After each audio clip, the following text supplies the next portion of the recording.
Hey, what is going on, guys? RZ Stealth here, and in today's video, we're going to be taking a look at some very underrated champions with the rework Kleptomancy. I did make a separate video a few videos ago talking about the new Kleptomancy and which champions it would be good on, but in this video, we're only going to be focusing on the underrated champions, so I'm not going to be mentioning any champions like Ezreal or Alawi or Gangplank because those champions are already pretty well known with Kleptomancy. This one is going to be focused on the champions that are doing great with it right now, but there's just not a ton of people running it on them for this patch.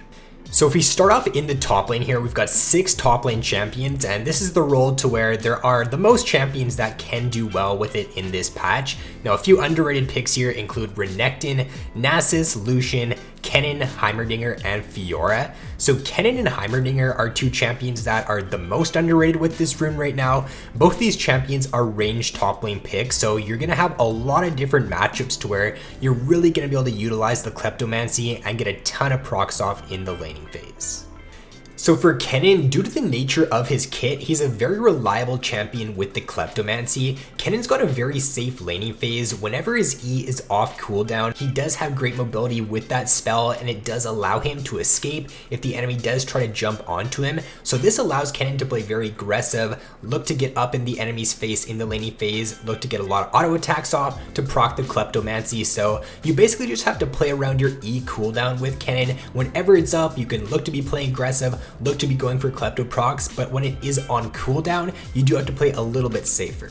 And then for the Heimerdinger, he is probably, in my opinion, the best champion with Kleptomancy right now in the top lane. A super underrated pick right now with Kleptomancy. There's pretty much no top lane champion that can really trade against Heimerdinger in the laning phase, so it allows him to play very aggressive. Whenever he does use his W or place a turret down, he can get up into your face and look to go for those autos to proc the Kleptomancy. And even if the enemy top laner does try to jump onto you and tries to trade with you, you plant your E down, you're going to stun them, your turrets are going to deal a ton of damage to them. So he's just overall a super good pick right now with Kleptomancy, and I would recommend playing him in the top lane if you have yet to for this patch.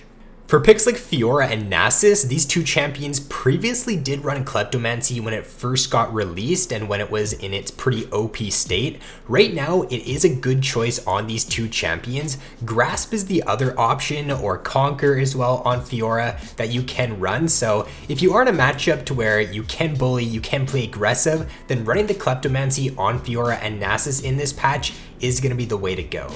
Now, the top lane Lucian with Kleptomancy is a very underrated pick in this patch into things like the Gangplank, Lissandra. He even does very well into Akali and Darius. So any of these matchups to where the enemy doesn't really have a gap closing ability that they can use to easily jump onto you in the laning phase, Lucian can do great in those matchups, and especially with the Kleptomancy, if you're up against like a Darius or an Akali in the laning phase, then you're going to be able to generate a ton of gold from those Klepto procs. And then for Renekton, the synergy between his W and Kleptomancy is really good because whenever you use your W, you're going to get 2 guaranteed procs off of the Kleptomancy. So when you go in for a trade with Renekton and say you use your E, you get an auto attack off, then you stun them with your W, you're going to be able to very easily in almost every single trade get at least 3 Klepto procs off, if not more, depending on the matchup. So Renekton into easier melee matchups and into tank matchups especially can do very well with Kleptomancy for this patch. So for mid lane, we've got Echo, Swain, and Corki, who are pretty underrated with Kleptomancy right now.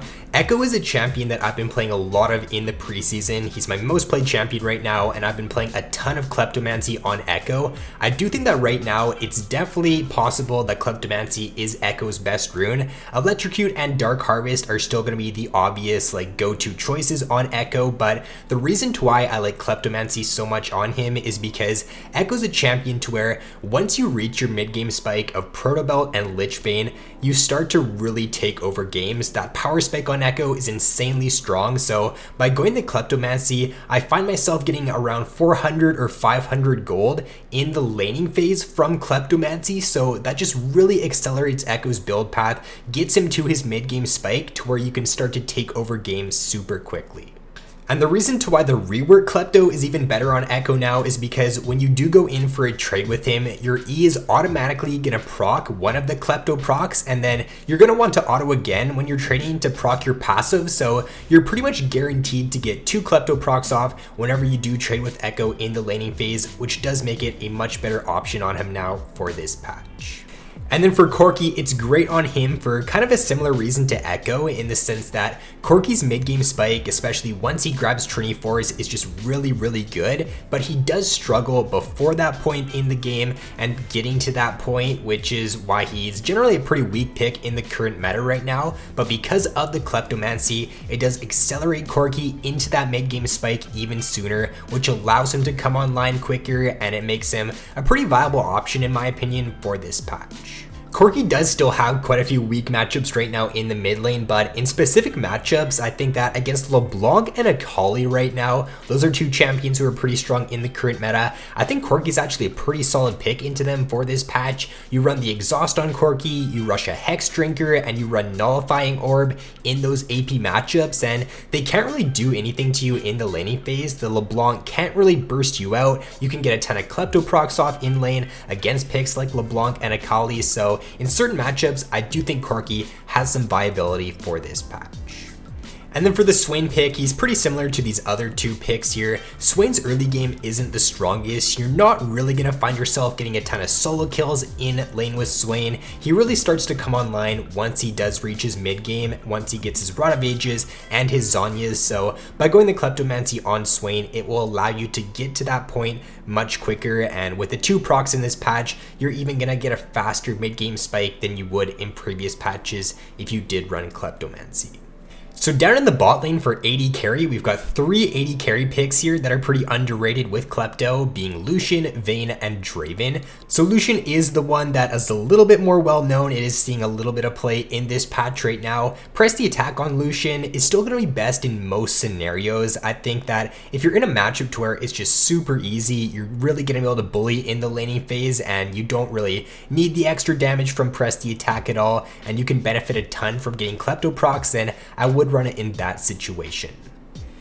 And then on Vayne, it's pretty underrated for her. She does have the low cooldown ability in her Q, which even did end up getting buffed a while back to put her on an even shorter cooldown in the early game. So you are going to be able to find yourself getting a lot of Klepto procs in the lane with Vayne. This is going to accelerate her to her mid to late game spike a lot faster. You're going to come online a lot sooner with Vayne. And because you will be getting health potions from the Kleptomancy procs, it is going to allow her to sustain a lot easier in the laning phase.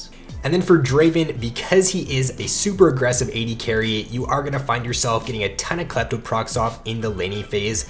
Back to when Kleptomancy first got released, I'm pretty sure Klepto was the best keystone on Draven, and I do think that with these changes it got in this patch, it's maybe not the best keystone on him right now. Conquer is still the one that's pretty consistent, and it is going to be the one you want to run in most situations, but Kleptomancy, if you're in easy matchups and you know you're going to be able to get a ton of procs, is a great choice on Draven for this patch.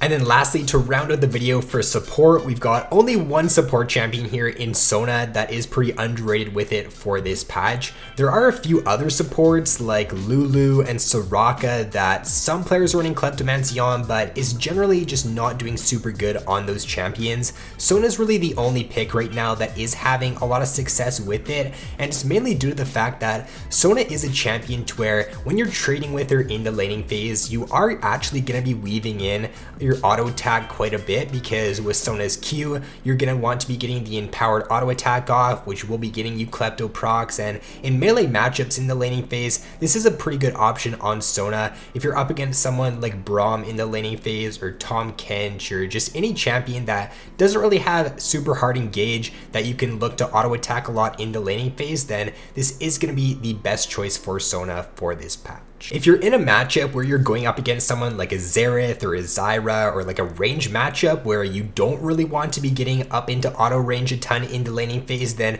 I would just still run the standard Aerie on Sona for this patch. So Klepto is still pretty matchup dependent for her for 823.